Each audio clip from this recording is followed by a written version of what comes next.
কি যেমন আমাবস্যায় পূর্ণিমা হয়, মহাযুগে চন্দ্রের উদয়ে। আমাবস্যা পূর্ণিমা হয়, মহাচন্দ্রে হলে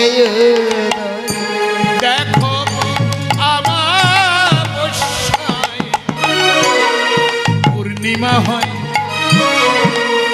মহাযুগে চন্দ্রের উদয়ে। ওরে আমাবস্যা পূর্ণিমা হয়, মহাযুগে মহাযুগে চন্দ্রের উদয়। ফকির লালন বলে সেই চন্দ্রের নির্ণয় আমি আজ করলাম না মনে দে, আজ আজ করলে না, সময় গেলে সাধু হবে না। আমি দিনে থাকিতে দিনে সাধন মন তুই কেন করলি না, মন তুই কেন করলি না, সময় গেলে সাধন হবে না।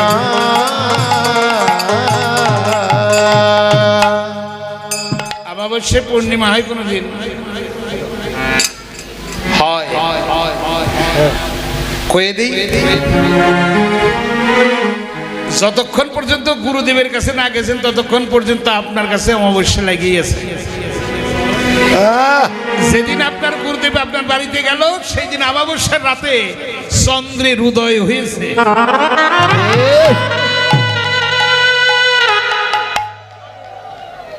চন্দ্রের আলো যার লেগেছে তারে কোনোদিন অমাবস্যার অন্ধকারে আর ধরবে।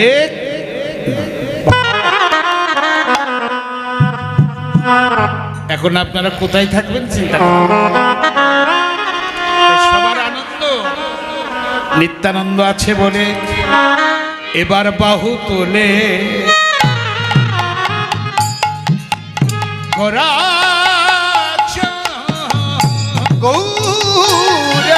চাঁদ করে হরি ধনী রে বাহু তোলে গৌরা চাঁদ এবার করে হরি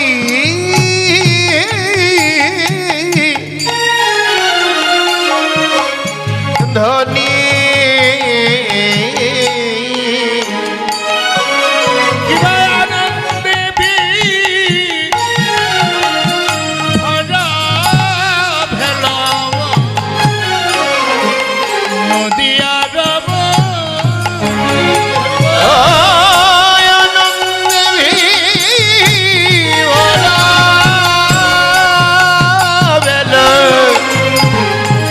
নদিয়া রামনে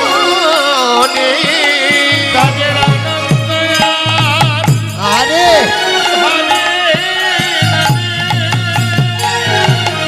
তাদের আনন্দ ধরে ধরে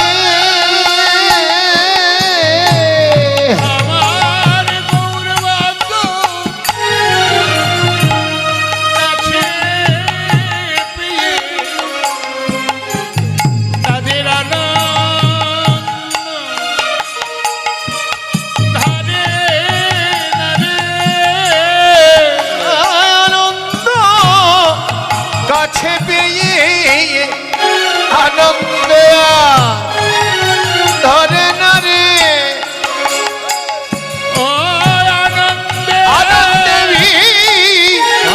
আনন্দে নদিয়া রাম আনন্দে বিভোর ভেল নদিয়ার বনে। সবার আনন্দ। আচ্ছা, আনন্দের শুধু কি রমণী ছিল? রমণরা ছিল না? ছিল নদিয়ায়। আজকে সব রমণী হয়ে গেছে। কেন? ভাব রমণী হয়েছে। রমণীটার ভাব। বাবা, ছোট মুখে একটা বড় কথা বলছি, অপরাধ নিয়েন না। আপনারাই তো বলেন এ দেহে হয় না কৃষ্ণ ভজন, ব্রজগোপীর ভাব বিনে। ভাবটাকে হাওলাত করে নিয়ে আসতে হবে। কিভাবে হাওলাত করে? চাইলে দিবে না, সঙ্গ করেন আপনিই যাবেন, বুঝলেন? তাহলে ব্রজগোপীর ভাবটা লাগবে। এই দেহেই কৃষ্ণ ভজন হবে, এই দেহেই হবে না। আরো মরবার চান, আবার বাঁচবার চান, চান না? আমি কিন্তু এখন অন্য জায়গায় যাব। আপনি প্রতিদিনই মরেন, প্রতিদিনই বাঁচেন, তাই না? কি স্ত্রীর পেটে স্বামীর জন্ম, এটার একটা কথা বললাম, রাইখে গেলাম। রূপ গানের চেষ্টা করবো এই কথাটাকে বিশ্লেষণ করে। আমি যে জন্ম নিই, আবার আমি যে আমার শ্রাদ্ধ করি, আমি যে আমার পিণ্ড দান করি, এই কথাগুলো বলবো। আমি আমার কেউ নাই, আমি একাই। আমি বারবার আসি, কতবার আসি।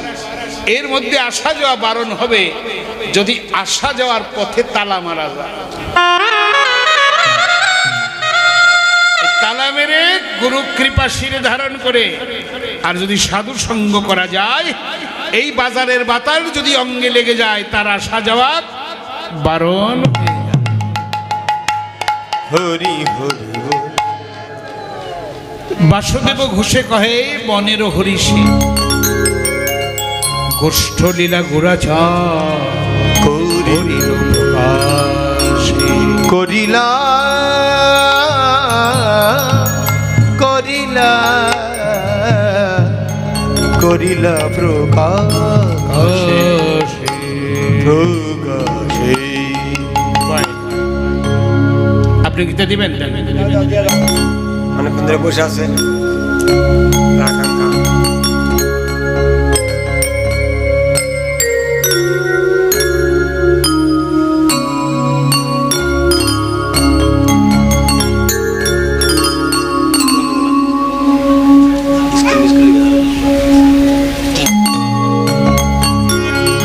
হরিব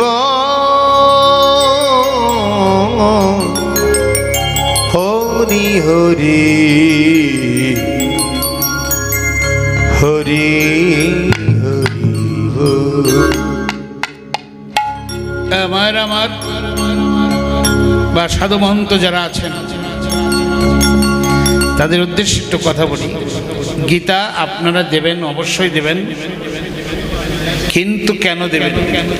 ওই যে গীতার পৃষ্ঠে যে অনেক পিছনে লেখা আছে, এতগুলো গীতা দান করলে এই সেই হয়, ওই মনে করে দিন না।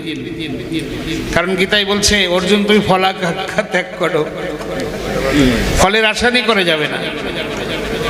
আর গীতা দিতে যত ব্যস্ত থাকবেন, তার চেয়ে বেশি ব্যস্ত থাকবেন গীতাটা পড়তে। গীতাই ভগবানের কথা, এগুলা যতবার পড়বেন, যতবার আলোচনা করবেন, ততবার ভালো থাকবেন। এটা যেন সবার বাড়িতে থাকে।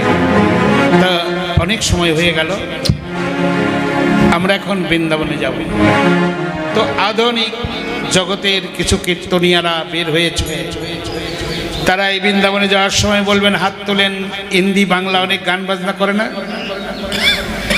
এগুলো অপসংস্কৃতি। হ্যাঁ, সমাজে খাওয়াইছেন আপনি, সমাজ তো খায় নাই। আমি বললে আমাকে আপনি অপমান করবেন কিছুক্ষণ পরে গিয়ে, যে আপনি কেন বলেছেন। আমি যতই নির্দেশনা দেই, ততই আপনি আমার বিপক্ষে যাবেন। আপনি না গেলে আরেকজন যাবে। তা আপনার বোধ শক্তি হয়েছে, আপনি নিজে বুঝেন, সেটা বুঝার চেষ্টা আরো করেন। কেন বুঝেন না? আমাদের মাথায় বড় বড় বোঝা আছে, এই বোঝাগুলো নামিয়ে দেন, আপনি নিজেই বুঝবেন। ভগবান নিজে বলেছেন, যদি আমার তত্ত্ব তুমি না বুঝো তাহলে অপেক্ষা করো, সময় হলে আমি নিজেই তোমারে বুঝাবো। গীতার মধ্যে আছে। এই অপসংস্কৃতি আর আমার মতো দুলাল চক্রবর্তী যদি পার্লার থেকে সেজে গুজে ভালো করে চুলের খোপা বেঁধে বিভিন্ন শাড়ি পরে আসি, ঠোঁটে কিছু অন্য কিছু মেখে আমার যদি এই সাজ থাকে, আমার মুখে কি হরিনাম শুনবেন আপনি? হরিনাম শুনতে হলে কাঙাল হয়ে আসো, শুধু থাকবে তোমার একটা তিলকের ফোঁটা, মুখে থাকবে তোমার হরিনাম, চোখে থাকবে জল, মুখে থাকবে ভালোবাসা।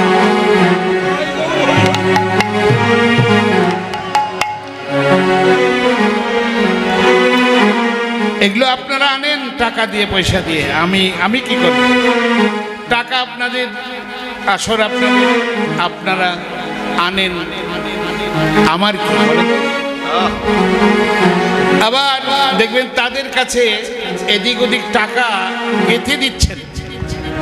কই, আমি তো 3.5 ঘন্টা হয়ে গেল কীর্তন করলাম, আমার তো চারেনাও কেউ দিলেন না। আমি কীর্তন ভুল করেছি বলেন, আমি কাল থেকে বাদ দিয়ে দেবো।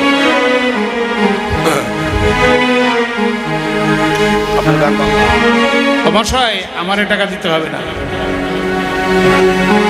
5টা টাকা দিবেন, 10টা টাকা দিবেন, তো মানে ওটা যে একটা ইট কিনে ইট, একটা ইট কিনে ওই যে গোবিন্দ মন্দির হচ্ছে ওইখানে দিয়ে আসেন,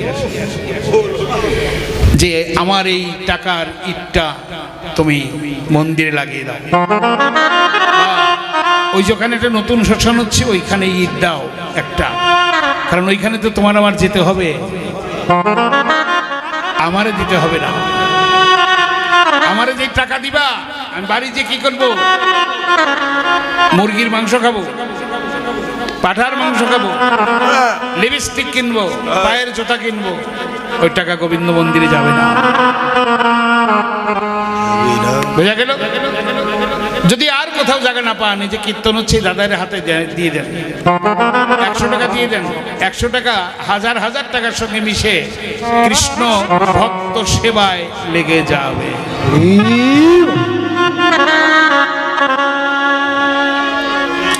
তো যাই হোক, আপনারা ওই ফালাফালি করবেন না, কেউ চুপ করে বসে থাকবেন। ফালাফালি যে করা দরকার কীর্তনীয় করুন। বলেন যে এটা কোন সংস্কৃতি, কোথায় আছে?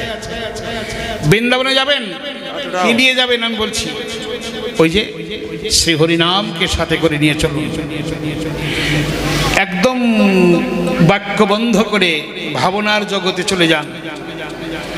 হরি বল, রাধে কৃপা করো বলে চলে যান সেখানে। আপনি আদ্যবধি দেখবেন ফেসবুকে বাবাজিরা যে বৃন্দাবন পরিক্রমা দেয়, তারা কিভাবে দেয়?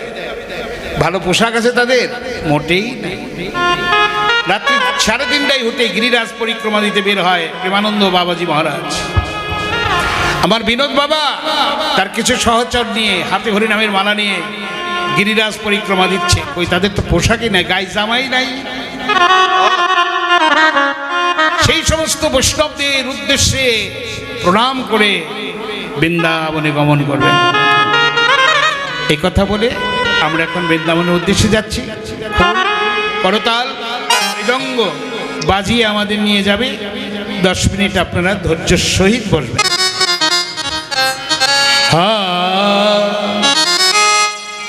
গোষ্ঠলীলা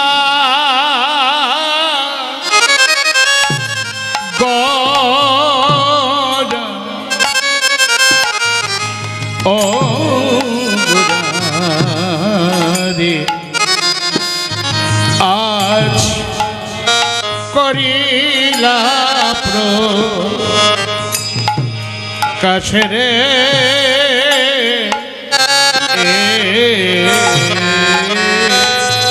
ওরে গোষ্ঠলীলা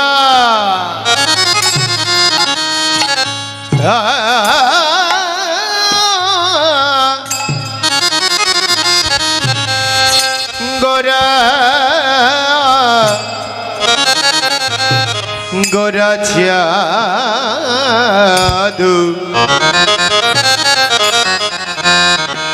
ও করিলা প্রকাশ শ্রী হে